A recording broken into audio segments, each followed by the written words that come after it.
messieurs, bonjour. Merci de nous rejoindre sur Ivoire 365 TV. Et voici pour vous quelques titres de ce journal télévisé.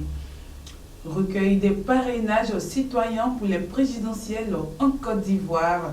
Forte vague de chaleur sur les pays de l'Europe de l'Ouest. Journée nationale de l'arbre 2025. Les journées de la fonction publique organisées par l'édit ministère ont eu lieu du 25 au 28 juin 2025 sous la présidence de la ministre d'État Anne-Désirée Oloto. Présenter le bilan des réformes de la fonction publique de 2011 à 2025 et fixer de nouvelles orientations stratégiques pour pérenniser les acquis, c'est ce qui était l'objectif principal de cette édition qui s'est fait de façon éclatée à travers plusieurs localités du pays.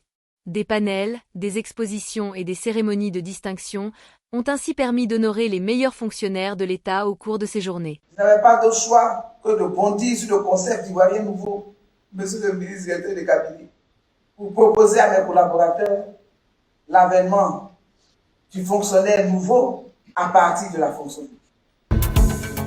Avant d'avoir le droit de se présenter pour la magistrature suprême en Côte d'Ivoire, les candidats et partis politiques doivent passer l'étape du parrainage citoyen.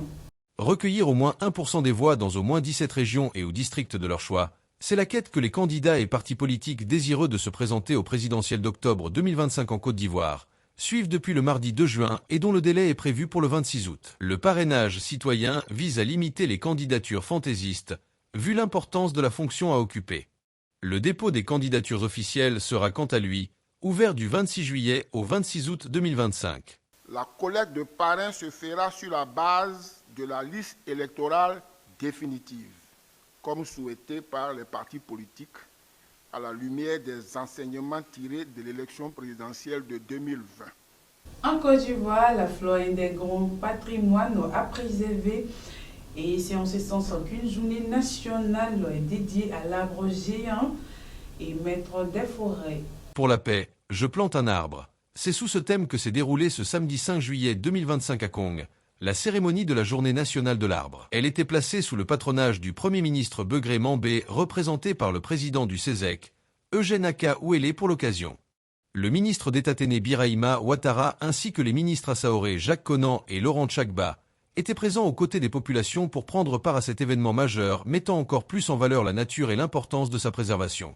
Nous avons à notre actif plusieurs initiatives prises et des actions concrètes réalisées dans le cadre de la restauration du couvert forestier. Je vous invite donc, chacun et chacune, à faire de cette journée une sémence d'union et de cohésion.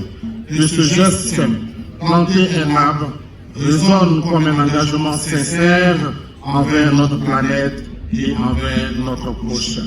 Je te invite donc, chaque citoyen et citoyenne, à planter un arbre en signe de paix.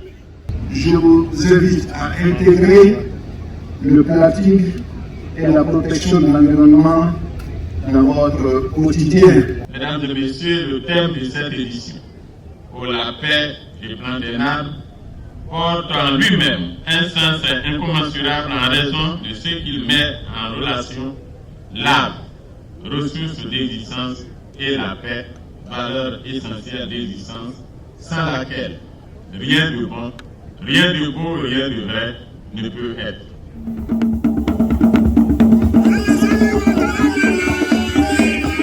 Également à Korogo, ce samedi 5 juillet 2025, le tournoi AGC en hommage à Feu Amadou Gon Coulibaly, ex-premier ministre de la Côte d'Ivoire, a été lancé.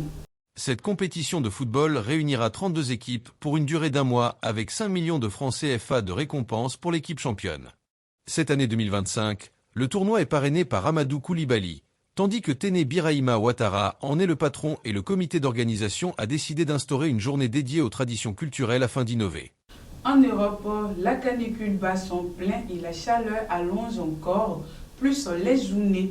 Chaque minute qui passe menace la nature et le bien-être des populations.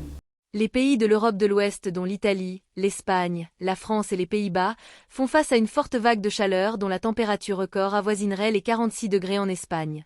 À À Rome, la capitale italienne, les gens se sont efforcés mardi de faire face à la chaleur alors que les températures dépassaient les 40 degrés Celsius.